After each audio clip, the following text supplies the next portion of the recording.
All right. First of all, thank you very much for Bertrand and Tatania, including our paper in this excellent programs. So this is joint work with the Corina Momartz and Stephanie Renan. And the paper is about farm accommodations and the design of social insurance programs.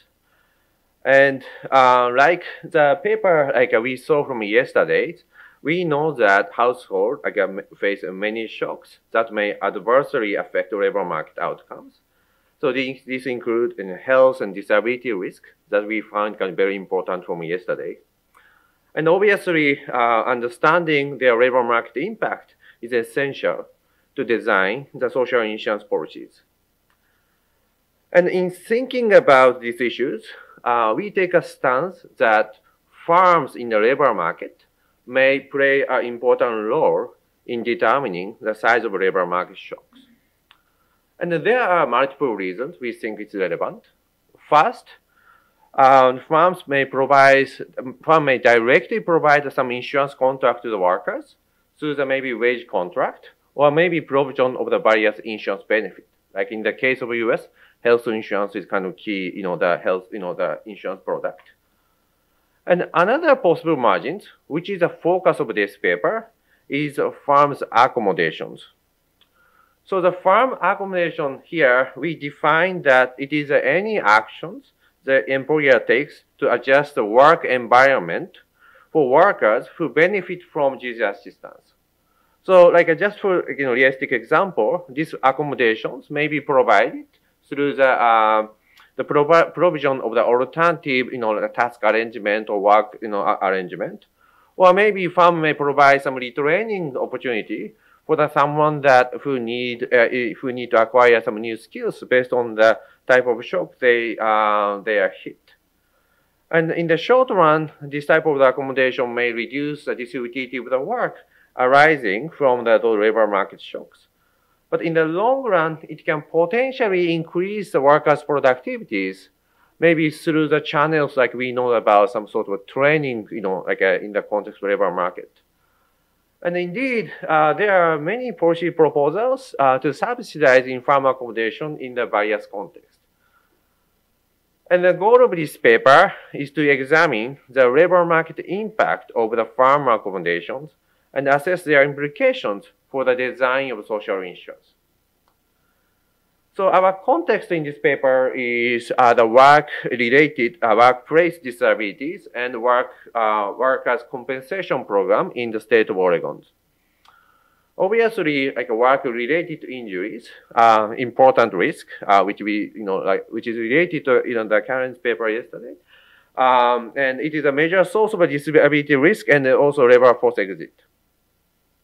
And the workers' compensation program is essentially an insurance program against this work-related injuries. This is not so famous, but it's actually quite a big program in the sense that in the United States, it costs more than $100 billion in 2019. And we focus on the Oregon, where they have some unique programs that provide subsidy to farm to accommodate their own injured workers. So we're gonna potentially utilize this kind of policy setting to explore our issues. And we are able to obtain rich administrative data, which provide the details of information about disability characteristics, and also the accommodation status during the injury period, and also the long panel of the labor market outcomes. And here's what we do in these papers. First, we estimate the effect of the farm accommodation incentive or subsidies on the accommodation provision and the labor market outcome. Our quasi-experimental design exploits some policy change in the state of Oregon about subsidy for the farm. Two key findings. First, that the farm accommodation incentive or wage subsidies increase accommodation provision during the injuries. And we also find that this accommodation during the injury period increase the subsequent or post-recovery employment earnings. So therefore, such accommodation can potentially increase maybe human capital of the workers relative to the case the worker is not really accommodated. And motivated by this finding, we developed an estimate, the model which characterizes the incentive of the farm accommodations. So Our model is a frictional labor market models with injury and accommodations. We feel like friction is actually important, particularly because we focus on the role of the farm in the papers. And then in this framework, accommodation have a two impact. The first, accommodation allow the workers to produce output during the injury period. And it can potentially reduce the workers' compensation cost farm need to pay because workers come back to job earlier, so that workers don't get the benefit from the workers' compensation programs. And second, accommodation have some dynamic effect. By providing the accommodation, we assume that this increases the general human capital of those injured workers. Okay. So we are thinking that accommodation are some like the human capital trainings in these papers. And then we are using this estimated model to evaluate the design of the accommodation subsidies. And our model, which is tractable and simple, highlights two sources of inefficiencies. The first reason why accommodation may not be optimal, particularly is actually underprovided, is because of how this workers' compensation program is actually set. So the workers' compensation programs, it's like the unemployment insurance programs. It's kind of experience rating program in the sense that if the farm experiences a lot of the injuries, they need to pay higher premium in the future. However, experience rating is not perfect. It's imperfect experience. So there is not one-to-one relationship between the amount of the people who get the benefit and also the premiums. And this leads to the possibility that both work and farms may engage in getting too much benefit. That means that farms are potentially under-accommodated and get the work and let workers get the benefit from the workers' compensations. So this is kind of very similar to the standard static moral hazard effect. And the second effect is kind of more related to dynamic incentives. So by thinking that this accommodation have some human capital impact, the key is really about whether current farms or workers can benefit from these accommodations. Now we are thinking that in the standard friction models, actually the current match may not fully benefit from the investment because workers move to another farms and then the future farm may potentially benefit from the investment. And as a result, work and farm pair do not fully benefit from the investment today. And as a result, accommodation could be suboptimal. And we quantitatively illustrate that those two channels are potentially relevant. And then we conduct counterfactual policy experiment and suggest that additional accommodation services are the model to increase the welfare of the workers. And here is the plan of my rest of the presentations. So let me first start from our setting. So what is workers' compensations? So the workers' compensation is the state-based social insurance programs for individuals who are injured or ill at work. And about 1% of the workers experience injury, which result in the workers' compensation claims every year in the United States. And obviously, this is much higher in certain industries like the construction industries. And usually, there are two types of the benefit the worker can receive. The first one is the cash benefit while injured and recovering. And second benefit is a medical benefit for all expenses associated with the workplace event. And in order to receive the claim, the worker must file a claim after injury or illness. Okay? And there is a third agent which is interacting with this process, which is the physicians. So the physician treats the workers, and then they determine the ability to work. And then based on that, worker may be able to receive the claim. Okay. And importantly, unlike many other social insurance programs, this workers' compensation is actually employer-based in the United States. And except for 2 states, in the 49 states in the US, employers are required to provide this workers' compensation. So there was some employer mandate. And then employers are usually buy insurance from the private insurance company, or they can self-insure by themselves. If they self-insure, then what happens is that premium of this workers' compensation fully depends on the firm's total workers' compensation cost. So here, this is identical to this perfect experience ratings, like you know from the employment insurance. But if firms buy insurance from the private companies, it is typically non-self-insured or partially experience rating. In the most of the company, actually a lot of the companies choose to be non-self-insured, so that imperfect experience rating is common. In this paper, we do not consider like the firm's decision whether they want to choose self-insured or not self-insured. And actually, this is more likely to be determined by the firm size. So large firms are more likely to be self-insured. So we take this feature as a given, and then we will look at its consequence about accommodations. So as I said, this paper focus. Oh yes, Martin. If it's not self-insured, you need to get the externality to insure. Like it's not if I do my elsewhere, yeah, I'm fully passed through in premium. Yeah. So I'm doing the insurance favor. Yeah, so that you can actually also help other companies. Yeah.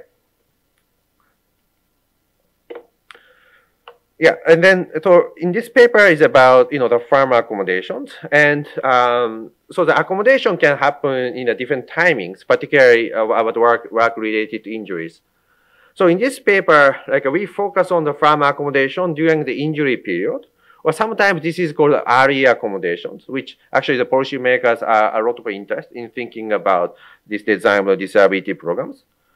So the accommodation here is, they make it possible for the injured workers to go back early and work during the injury period. And maybe this is kind of provided. So the type of the accommodation kind of provided is really about, alternative work arrangement, or because maybe these workers cannot really work as the previous job they did before the injuries. Or like this type of job is considered a transitory job opportunities or different work schedules and so on. And then during the accommodation period, the workers actually still work with these accommodations. So therefore, they do not receive the workers' compensation claim, okay, or workers' compensation time loss benefit. So this is a kind of a key margin that we need to, which may be relevant. So that means that if the firm accommodates workers, and these workers actually produce output, that means that these workers do not receive the benefit. So it turns out, therefore, this may potentially lower the premium that firm may pay in the future. And what Oregon does is that Oregon subsidizes this type of the accommodations. And then they are doing it through the program called Employer at Injury Program, or EAP program. And then in the Oregon, firm can apply for this accommodation benefit through EAP if worker has some temporary injury with some work restrictions. Okay? And then this must be an employer at injuries. Okay? So this subsidy cannot be available for the other companies. And also they must provide this transitional work opportunities while injured. Okay? So they need to provide that these workers can work because of the provision of some alternative arrangement. And there are a variety of the benefit the firm can get, but in terms of the quantitative relevance, the most important feature of the benefit is the subsidies. Firm can get the wage subsidy. So subsidies first go to the firm, which amount to the 50% of the workers, the pre-injured wage per hours. Okay, and then this wage subsidy is available up to like 66 work days, which is about maybe 3 months in maximum.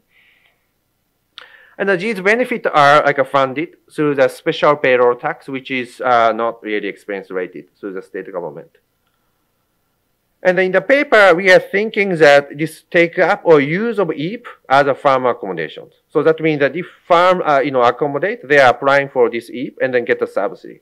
But this is actually providing accommodation because access of EAP is a function of the actual provision of the accommodations.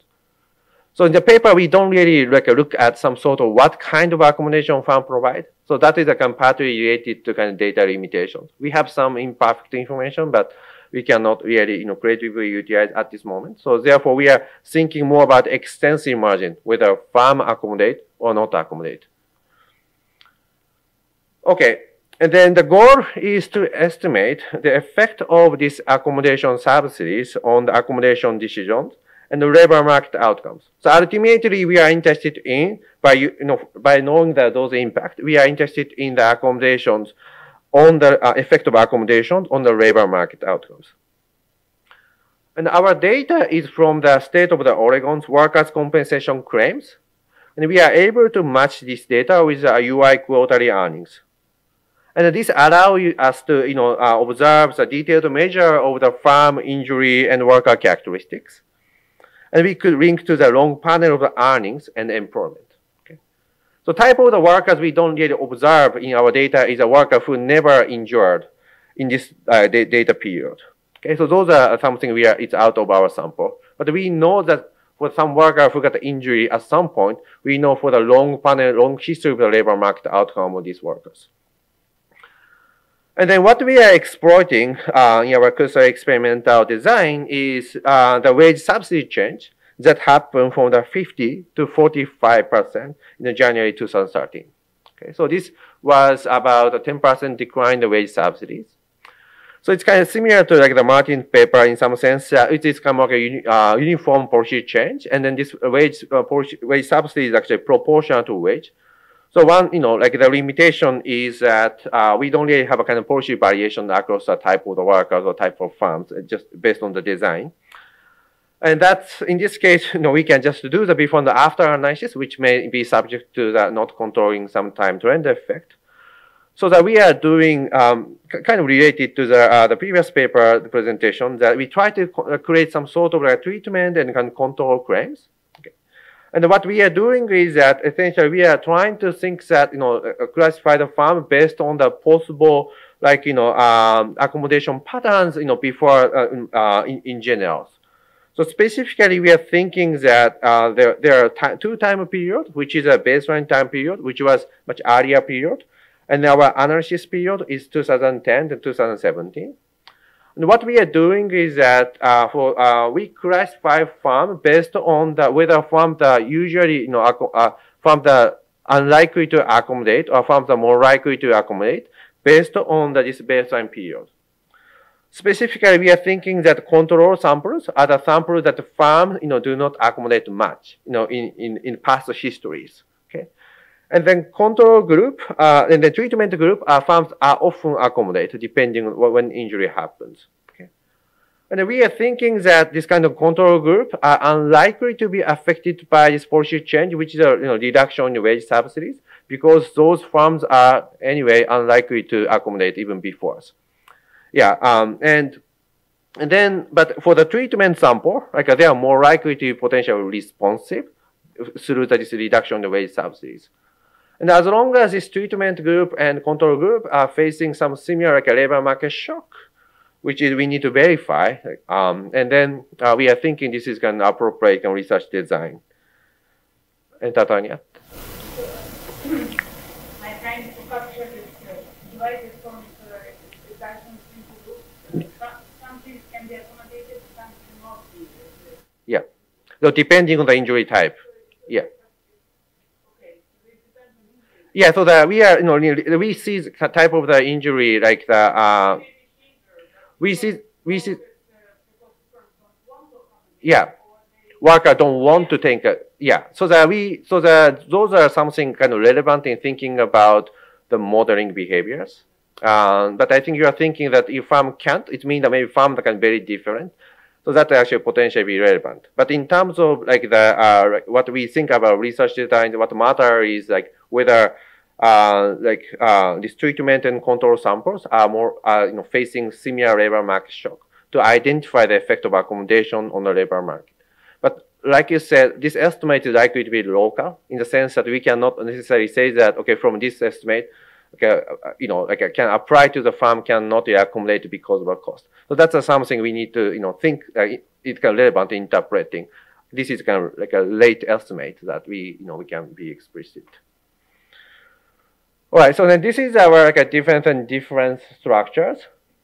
So based on the past use of this accommodation utilization, we define that treatment samples are that belong to the claim from the firm which tend to accommodate or above the medians. And otherwise, they are considered as a treatment sample. And then our interest of the parameter is a beta, which is the interactions between this treatment status and the policy implementations. And the outcome we look at is like this accommodation, like usage, EAP, and employment, and other like outcome, like a job to job transition and so on. And then like we also like by using this kind of difference, other kind of exogenous variations, we are also running the IV estimate, where our interest of the estimate is this parameters, which is the effect of the EAP on the labor market outcome.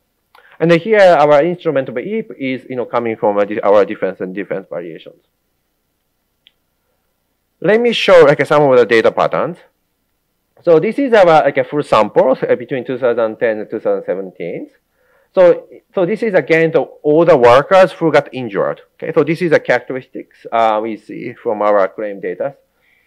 So in general, there are more like the workers are actually male. And we see that about 26% of the workers are eventually accommodated based on our definition. And then we can see that the decomposition based on whether workers are accommodated or like not accommodated, or EPUs or non-EPUs. Okay. So by definition, if workers are in the EAP sample, it means that they are all accommodated. And non-EAP sample means that they are not really accommodated. Therefore, the accommodation rate is 0. By just looking at the difference, you tend to see that this EAP sample tends to have a slightly higher prior earnings. And then I think in the paper, we have also a bunch of comparison about injury characteristics and so on. So there are some slight difference, but it's not so huge. One kind of notable patterns I would like to say is about farm characteristics. So we observe in the farm characteristics, like the characteristic of the farm that workers got injured. And then we tend to see that for the EAP sample, actually the claim comes more from the larger farms, and the claim comes more from the self-insured farms. So that means that workers in self-insured farms are more likely to be accommodated relative to the workers in non-self-insured farms. Okay? So this is kind of consistent with our argument that maybe experience ratings could be potentially relevant here. And then this is a comparison between treatment and control samples. So by definition, like they should be kind of different because because they sort the workers in different type of the farms in general. Like that can be seen that maybe like I said, their treatment sample come from more from the self-insured farms. And obviously that accommodation rate is by definition higher because those claims come from the farm that accommodated in the past histories. And then, but control samples, it's not precisely 0. So some farms are still kind of accommodate. So there are some kind of overlap in terms of the characteristics of the sample between the treatment and control in general. All right, so from now on, I'd like to show some of the data patterns and our aggregation estimate. So this is just the aggregate data patterns that about fraction of the claims that use EAP, so that you can think this is accommodation rate. I'm just plotting raw data over the time series patterns. Okay. So and then we report the results based on the months of injuries, and as you can see that there was some before the 2013 it was kind of flat, but after the 2013 there's a kind of gradual decline in the accommodation rate. And just a matter of the fact what we in terms of policy change, only thing happened is about 2013. So there's just a single change in wage subsidy decrease. And actually there was in 2020 or 2021, actually government reversed decisions. Actually they now increase the wage subsidy rate to the 50% again. So we don't have such a sample, but that policy change or policy reversion was actually motivated by the observation that this reduction in wage subsidy actually reduced accommodation rate, and state government got a lot of complaints by employers about this wage subsidy decrease. Okay. And one more thing, I don't know whether I can click well, but I don't. So it's okay, I can click that. So in terms of the number of the claim or the compositions of the injuries, we don't see much change, okay, across this 2013. So we don't but just about raw data pattern, we don't see much, the potential, like a change in terms of the pre-injury, activity by the farms. Okay, so then this is some, just again, the raw patterns of the fraction claims that use EAP by between treatment and control samples. Okay, so from here, you don't see much kind of big difference, but because this is partly related to y-axis, so you can see that for the control samples, it looks almost like a flat. But for the treatment sample, so it was about 42% before the policy change, but it can gradually decrease after this policy change. It's about 35% today. Okay. And then from here, we're going to show our difference in difference estimate and IB regression estimate. The first, I'd like to show some of the the regression, a question, the protocol regression question, which is essentially the time treatment status interaction, the question. So as you can see that this can be used as some potential check about some pre-trend patterns. So we don't see much obvious trend in the before the policy change, but after the policy implementation, we see that these treatment groups are their accommodation rate seems to be decrease. And then we see some regarding the employment status, the employment after the 4-quarter rates, so which you can think about, employment rate after the injury recoveries. We see there's some a negative effect in general. And then this is our difference and difference quotient. So regarding our EAP estimate or accommodation estimate, you see that after for our treatment group, accommodation rate decreased by 5 percentage points, where the dependent variable on average about 41%. Okay. So it means that it is about 10% or 12% decline in terms of the accommodation rate because of this kind of policy implementation. And then we see the similar effect on the employment and log earnings. So we see that in employment decrease and also the log earnings decrease as well. And employment and log earnings are particularly after the 4th quarter of the injuries. Regarding the job switching behaviors, so particularly we define job-to-job transition is essentially the transition of the worker from one company to the other companies. We don't see much effect. We don't see like a occupation change carefully. So that's a part we cannot observe well. But yeah, that was the kind of the key patterns which we find robust across specification. Martin? Would we expect that the magnitude of column 1 and 2 be the same? Because yeah. also provided the idea that they're laying off the workers. Yeah. It's smaller, right? So it's half of it. Yeah, so let me actually show IB estimate because that would become more directly answer your questions. So actually, it's kind of quite huge effect, I would like to say. So that this IBS effect is kind of provides some estimate of the employment for the folks. So one more thing I want to say is that this estimate is actually quite persistent. Even we the report 8th quarter in the paper, the estimate looks quite similar. So it has some persistent effect. So regarding the effect of the employment on the EAP, IB estimate, we find enormous effect. So what means that if the workers are accommodated, then probability that you remain employment increased by 50 percentage point. It's a huge effect.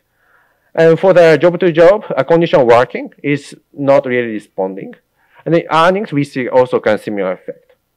Okay, so you can think that, okay, this should be, this estimate should be very local in the sense that, we cannot, from just cross-sectional comparison alone, we don't see much huge difference in employment status for the people who are accommodated and not accommodated. Just cross-sectionally, the difference, still it's significant. I tend to see that people who are accommodated, subsequently, they tend to be employed 10 percentage point much more than relative to people who are not really accommodated. But this kind of local estimate is actually 5 times large. So therefore, we are interested in that what type of the workers are more likely to be affected by this kind of policy change. So that was something we actually checked in papers, and we find that workers switching response to the policy response are typically that those who have a lower the pre-injured wage workers. So you can think that these workers are more like the marginally workers who are marginally attached to labor market, and then for those workers, whether they are accommodated or not, seem to have very important subsequent implication for the labor market. Okay, so those margin workers, if they are not really accommodated, they may just become non-employed. Okay, or they may and then they may potentially get some other benefit, or maybe some of them potentially go to the DI program eventually, which we don't really know at this moment in the data. But that is a kind of key pattern. So that we see some like a huge local average treatment effect. And in the paper, like we also did like a different way to define control and treatment sample, by using our machine learning algorithms based on Russell. So we are estimate some predicted use of EAP for each sample, and then we kind of define the control and treatment sample, and we kind of get a very similar estimate. All right, so that's the kind of the key findings. So Probably be cheeky if we'd ask a question. Yeah. Just in terms of the magnitude of the first estimate. Yeah. Like, how do we put that into context? Like, yeah. What kind of, if they're not accommodated? Yeah. So the probability that you remain as an employee decreased by 50 percentage points. Yeah. So what would be like the baseline percentage? Would be like 30% of the, if you're accommodated, like? Yeah, so I think I should kind of provide that kind of a number for these low pre-injured wage workers, but I think that is a kind of the magnitude. Like those workers are actually particularly for the low pre-injured workers are actually unlikely to stay in employment after the injury. So that was the kind of the key pattern. So that you can think that in general those workers and fourth or eighth quarter raters probability that remain in employment is actually really low. That was the kind of the way you can interpret. But I think we should provide number. Yeah, Cormac. Can you give any sense of what the cost of these accommodations are to the employer? Yeah, that's a. And by injury. Yeah, I think that's a kind of bright point. Probably that I think we think the accommodation really depends on that what kind of alternative job arrangement they need to to provide. So I think this potentially depends on the firm's capacity, like whether they can assign some different tasks easily or not, or whether the providing some work hour reduction is for whether a firm can provide some suitable job for work hour reductions. And we think this therefore particularly depends on the firm's characteristics, whether they have ability to provide. I think that is probably kind of key margins. In terms of some actual physical cost, equipment cost, it seems to be actually quite small. And indeed, we actually observe that actually those kind of equipment subsidy or textbook, actually we see actually how much these are also subsidized component, and we find that the amount of the subsidy that actually firm get is really negligible. So therefore, actual cost is more like whether they can find some good alternative good spot. Okay. How much? 10 more minutes. Okay, yeah. So that's kind of key findings. And then we would like to, motivated by this finding, we want to kind of better understanding the incentive of the farmer accommodations. One more additional note I would like to say is this lack of the effect on the job-to-job mobilities. And we think this is kind of informative to interpret how the accommodation work. If the accommodation have a more, provide some skills or possibility that is very specific to the current firm, we should expect that maybe accommodation will reduce job mobilities. Okay? It's like a firm, whether a firm provide firm-specific human capital training or not. But we don't really finding that such effect, and we kind of explore a lot.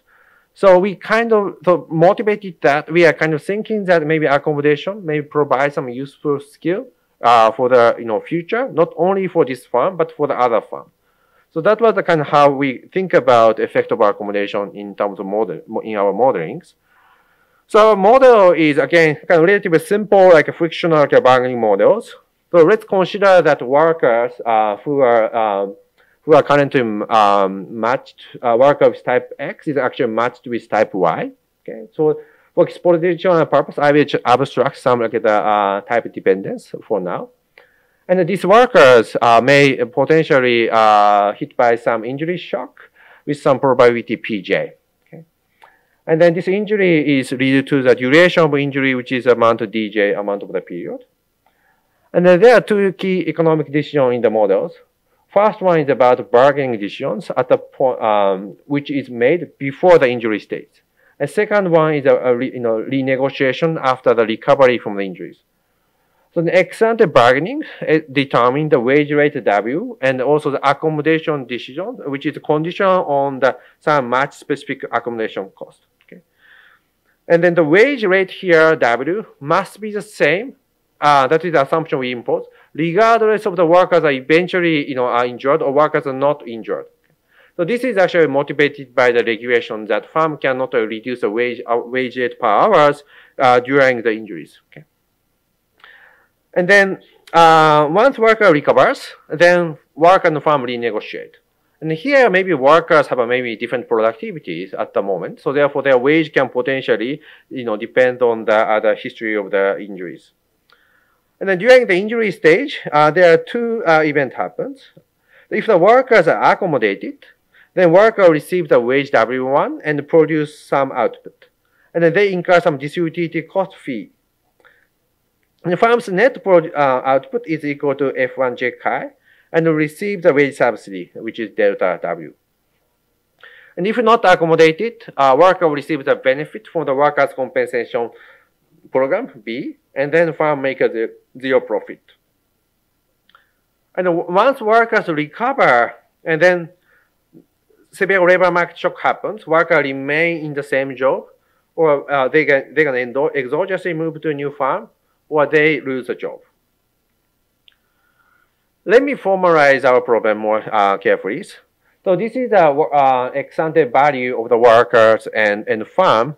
So the V is ex-ante values, which depends on the negotiated wage W and accommodation menu A, which is characterized by these following expected utilities. So P0 is a probability that worker is not injured. So in this case, worker gets the utility V0s. But if worker got injured with probability P, and then if worker is accommodated, the worker receives the utility Vj. And if worker is not accommodated, A is equal to 0, then the worker receives a payoff Vj tilde. And you can interpret firm's profit in the same way. The main difference is that firm also pays a premium P, which would be affected by accommodation decision and wage and etc. So let me explain how our value function look like. So this is a worker's value conditioning on the accommodation status. Okay. So suppose the worker got injured. So in this case, they are injured for this D amount of the period. And the rest of the time period, you can consider as a recovery period. And then during the injury period, if the worker is accommodated, so they receive the wage W, so they get the utility from the wage, and also they pay some disutility of the work. Okay. If they do not work, they receive the benefit B. Okay. And then after the injuries, then severe labor market shock happens, but their expected payoff depends on whether they are accommodated or not. If they are accommodated, they are more likely to remain in the labor market. Okay, so they are more likely to be employed. So that Q is the probability of being no employment. So the Q is lower if they are accommodated. And moreover, their wage could be higher. Okay, so W and will be higher, and partly because accommodation can potentially impact the post-recovery output. Then we assume the probability of lambda transition to another firm will be like independent of accommodation decisions, which is motivated by our finding that job-to-job transition rate is not really affected by accommodation decisions. Okay. And then the same kind of interpretation applies for a firm side. So let me just quickly mention that. So during the injury period, if the firms accommodate workers, they have this net output Fj chi, and then they pay some net wage. This F1J chi, is include the cost of accommodations, okay, and also include both fixed cost and also random cost. And that, as a result, can be actually negative. Maybe the accommodation cost could be in short run kind of the more costly. But they may do it if their post-return productivity gain could be higher. And then current firms can benefit from this accommodation as long as this worker remain the same job. All right, and then the last piece of the model is about determination of the workers' compensation premiums. So the firm must pay the premium P for the workers' compensation coverage, which consists of the premium for the time loss benefit coverage, the workers' compensation payments during the injury period, and also the premium for the EAP subsidies. And this time loss premium can be the partially or like a fully expense rated. So depending on the type of a contract. If they are fully insured, then if firms are fully insured firm, or self-insured firm, I'm sorry, that they are fully expense rated. So in this case, their premium from this time loss benefit would be a full function of the probability that these workers take up the benefit from the workers' compensation. And that is determined by, so in this case, tau y is equal to 1. And then this depends on the probabilities that worker get injured and duration of injuries. And if this worker is not accommodated, that means A is equal to 0. And then they receive the benefit, the B. Okay? So that means that if workers are not accommodated, then workers take up a benefit that's actually more likely to increase the premium. Okay? But if firms are not self-insured, then tau y is less than 1. So in this case, it depends on the market pooled premium that the market asked in the beginning. And that would be a pooled premium among the firms in the labor market for the non-self-insured firms. Okay? All right, so then the model can be solved by this two-stage the Nash bargaining. So the second stage determine the post-injury wage for each injury type and the accommodations. And the first stage determine the wage and also accommodations. Okay. In the first stage, the accommodation decision can be characterized by some threshold rule so that if the random accommodation cost is high above, then firms do not accommodate, and otherwise they accommodate. And then, as I mentioned, the model highlights two, the inefficiency, which I hope is clear. One is about this imperfect expense ratings. Okay, that means the workers' compensation premium do not fully reflect workers' compensation cost if firms are not self-insured. Okay, so this leads to the less accommodation and excessive take-up of the workers' compensation benefit. And second channel is a dynamic inefficiency. So that means that current match cannot really recoup the gain from the accommodations. And if you are familiar with the labor literature, so this is the same idea that emphasizing as a Mogul-Pischke model in friction labor market model with general human capital. That means the friction labor market, general human capital training is actually underprovided. So we highlight that kind of the effect is relevant here. All right, then we are estimating the models using these Oregon's policy variation I mentioned. And then our estimation is proceeded in two steps. So the first step, we calibrate some parameter outside the models. This includes probability and duration of injuries, which we assume right now the exogenous in terms of policy change. And then the second part, we can estimate inside the models by inductive inference and exploiting this policy variation in each subseries. We consider that this is informative to identify separately for the net output parameters and disparity of the work and accommodation shock distribution. For this part, the key idea is that, for so those three parameters I mentioned, the net output and the disparity of work accommodation shock distribution, it's essentially the farm side parameters and worker side parameters determine the accommodations. But the point is that, we don't really observe, the point is that, accommodation is equilibrium outcome reflecting those two features. And also that the wage here cannot be very dependent on whether workers work during the injury or not. So we cannot really utilize compensating wage differential kind of identifications. So therefore, what we are using is that we can use this kind of policy variation as thinking about this labor demand side shock to separately isolate farm side parameters and worker side parameters. All right, so because I don't really have much time, just I want to say that so net output is actually quite low, or even actually negative during the injuries. That was our findings. And then we also find the disparity to work is actually much higher for low-wage workers than high-skilled workers. So in terms of some of the counterfactors, let me just illustrate a few. So this is a benchmark accommodation rate based on the match characteristics based on the worker skill type and the self-insurance status, expense rating status. So what we find is that if we reduce workers' turnover lambdas, we tend to see that accommodation rate go up, particularly for the non-self-insured firms. And if we increase, if we make every firm self-insured, then again for the non-self-insured firms, we see the accommodation rate actually go up.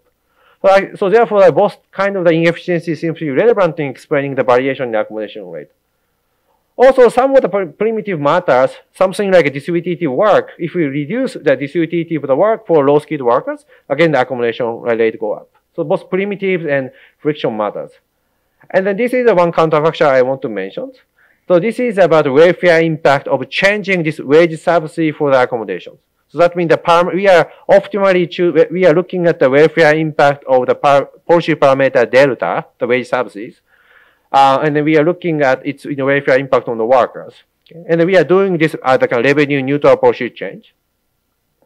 As I said, the benchmark, like our welfare subsidy rate is about 50%, and the left-hand side figure report ex ante worker welfare, and the right-hand side measures post-injury workers' welfares. Okay, and then in general, what we find is that a positive amount of the subsidy is actually welfare maximizing, in the sense that zero wage subsidy is reduce welfares. But if I measure this welfare from the consumption equivalent from the ex ante perspective, welfare gain is almost nothing. It is about 0.00, like 1 or 2%. And this is partly because the probability of the injury is really small. Just 1% of the people got injured. And also, this policy itself doesn't provide some sort of a consumption smoothing. That is kind of important in terms of thinking about the welfare gain for the ex-ante perspective. The reason is that the wage rate must be the same, okay, for the injured and non-injured. So therefore, we look at the welfare change for the worker who actually got injured. That is the timing that we can measure the welfares. And then we find here that there's some non-trivial welfare change. Particularly on average, we find that welfare gains about still modest, like 0.2%, but there are some like substantial welfare gain for the low-skilled, non-self-insured firm, high-skilled, non-self-insured workers. Their welfare gain is actually more than 1%. But this welfare impact could be actually quite heterogeneous depending on type of match. Okay, so that kind of suggests that maybe the better policy design, maybe we should target policies based on the workers or farm characteristics, because different type of the match actually benefit and pay from this kind of policy change. All right, so that is the paper is about. So let me summarize. So that we use the detailed administrative data of the workers' compensation program to produce some quasi-experimental evidence on the farm accommodations. We show that accommodation is sensitive to the farm side incentive, and accommodation has some longer run effect on employment and earnings. And using the model of the friction labor market with farm accommodations, and we show that like this labor market frictions and also moral hazard through this insurance contract characteristics can lead to the underinvestment. And our counterfactual policy simulation suggests that maybe the potential role for the farm to play the active role in encouraging workers to return to work and after the disability. That's all about our papers at this moment. And thank you so much. Cool. Well, thank you very much for putting on the conference, Bertrand and Tatiana, and everyone involved. It's been a great 2 days. I've enjoyed being back in person, meeting so many people. I was really happy to discuss this paper. I think it's a really exciting paper, and I learned a lot from reading it. So the key policy question that in terms of the specific question, in my opinion, was should governments incentivize employers to accommodate recently injured workers while they're still recovering, and how much? And so the focus is on a unique wage subsidy program in Oregon, where there seems to be a lot of interesting policies taking place. And so what are the trade-offs kind of with this kind of program? Well, on the plus side, these higher subsidies may increase employment in the short and long term by reducing the cost for firms to accommodate these workers. But on the minus side, maybe these increases in employment are just too costly. Maybe it's not socially optimal to actually do this. And so this paper really kind of gets at this question. So it's a really important area that's probably been unexplored, I would suggest. Around 1% of workers each year file a workers' compensation claim, which is the statistic that really jumped off the page for me. It's a dual approach, so there's this reduced form evidence from this policy change, but there's also this structural model which is heavily disciplined by the reduced form evidence, which is a really nice combination. It's great data, universe of completed workers' compensation claims in Oregon for many years, and differences in design, comparing firms with historically high and low utilization rates of this particular wage subsidy. So in terms of comments, so I think in the presentation this became a bit clearer to me, but when I was reading the paper, it took me a long time to really understand the policy framework. So for example, in the introduction, I thought there was a little bit of jargon which really made it was really quite difficult for me to understand. This was kind of cleared up once I got to section 2, and it was explained very carefully, but I was kind of already confused by that point. So I think limiting the jargon in the introduction and being really clear would be helpful in kind of setting things up. But even in section 2, I found it a little bit difficult to understand kind of the key choices made by workers and employees, workers and employers, and the exact timing of events.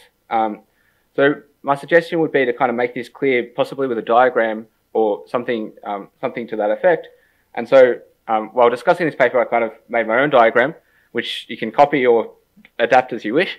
But I don't know if you can read this, but basically the setup is that the worker is injured and makes a workers' compensation claim. So this is kind of assumed to be exogenous in the model and the setup. They kind of are granted this claim, that's the assumption, I guess. Then there's a question of whether the worker will work during this period where they're still injured and at reduced capacity. So if they do work, they're going to be accommodated. They're going to work for the same employer, and the employer is going to benefit from this wage subsidy. If they don't work, they're going to receive this other workers' compensation, this time loss benefit. So the first thing the paper does is use this differences in differences approach to estimate basically what happens here. When you change the subsidy rate, do you have fewer yeses and more no's, basically? Is there a substitution going on? The second part of the paper is going to do this IV estimation. So conditional on, it's going to look in the longer term, so post-recovery, it's going to look at what happens to employment. So is the worker going to be more likely to be employed if they're accommodated in the short run? That's this kind of second question. And this is going to be estimated by these IV estimates. We're also going to look at job-to-job transitions, whether the worker switches employers, and earnings as well.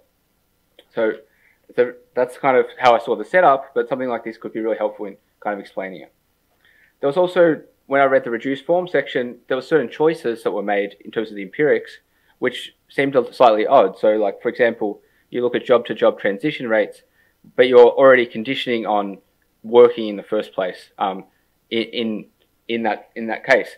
So I think this is obvious when you get to the model why you do this, but it wasn't obvious when I was reading it. It seemed you have a very different number of observations in column 3 and 4. So just kind of foreshadowing, I think how the estimates are going to inform the model would be really helpful. All right, so in terms of the reduced form evidence, I want to ask a slightly provocative question to start, is do we really think that firms that barely use this program are going to be a good comparison group? So on the one hand, in the pre-period, they kind of look similar, but these firms must be different in some way. So you can imagine that there may be some other factors that may vary over time that affect the use of this program. So for example, the composition of injuries could change over time. And so is this going to affect treatment and control firms in the same way? This is kind of a key question. So you could imagine that the injuries just become slightly less severe over time. This may kind of reduce uniformly for all firms their chance of using this program by 20%. But a 20% change off a small base is a small number. But a 20% change off a big base is going to change a lot more. So there's a question whether these are going to evolve in similar ways in levels over time in response to other factors.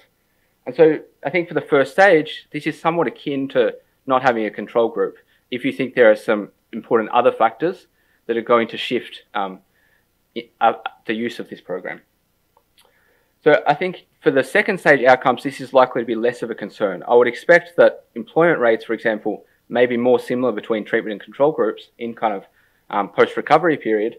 But it'll be interesting to see the raw data for this to kind of get a sense of whether this is a concern. So the second thing I want to talk about is there's a sharp, at least the way I read it, there's a sharp discontinuity in incentives at this date, 2013, but we see kind of a delayed response, or a response that kind of phases in over time.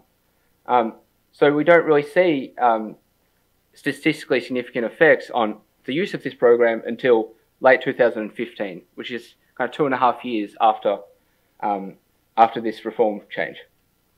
So there may be explanations for this, but in the paper it wasn't particularly discussed, and I think it's really important. So in terms of the credibility of this effect, it really needs some explanation, in my opinion.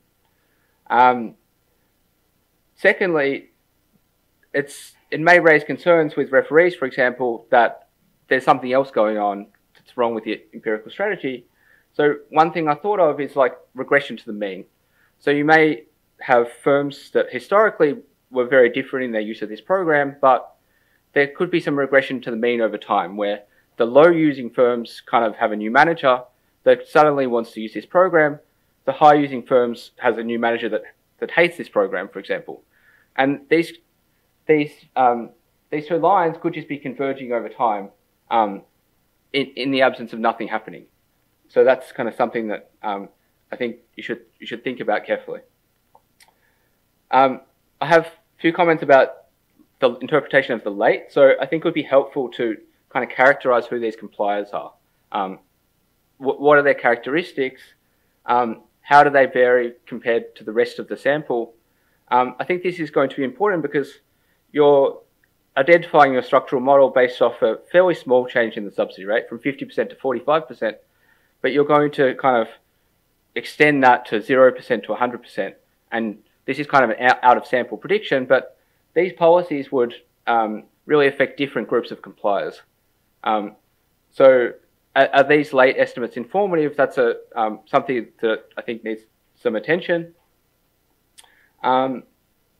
Yeah, so just also in terms of the magnitude, so this 53 percentage point effect is really large. So that's a huge effect. As I sort of raised the question before, it would be helpful to kind of understand what the change is. Is it from 30% to 85%?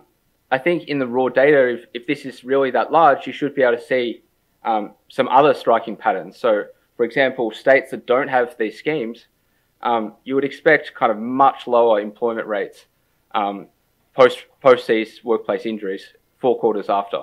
So there should be some other patterns in the data that you can really support this finding with. So that's something to think about. In terms of the structural model, this is not my area, but I've found the analysis very interesting and well executed. I particularly like the exposition about mechanisms. So you didn't have much time to talk about this, so I'll spend some time here. But there was kind of larger externalities for firms with higher turnover, firms that aren't self-insured, and there's also larger disutilities of working for low-skilled workers. So this was quite important in terms of the model. I thought the key insight that really came out of it for me was that low-skill and high-skill workers want different subsidy rates. So low-skill workers, from memory, wanted a higher subsidy rate, and high-skill workers wanted a lower subsidy rate. So you kind of alluded to this point, but it would be really nice to quantify the welfare gains from moving to this policy environment where you kind of set different subsidies for these two groups of workers. And I just found this insight came quite late in the paper, and I think it was really important. So if you can kind of move it forward in some way, it would be, I think, beneficial.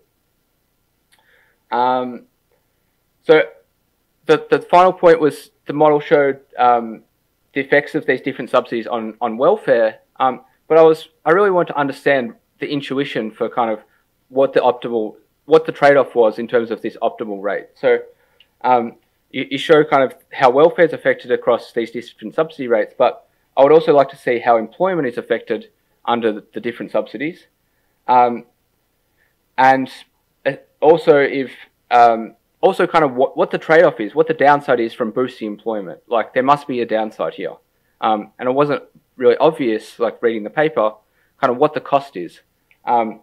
I think essentially the cost is that you're over-insuring and you're going to be paying premiums that are too high, and your ex-ante wages are going to be are lower as a result, but it wasn't obvious to me. So just kind of mapping out the benefit and the downside in terms of you kind of have the net effect with welfare. That would be kind of interesting.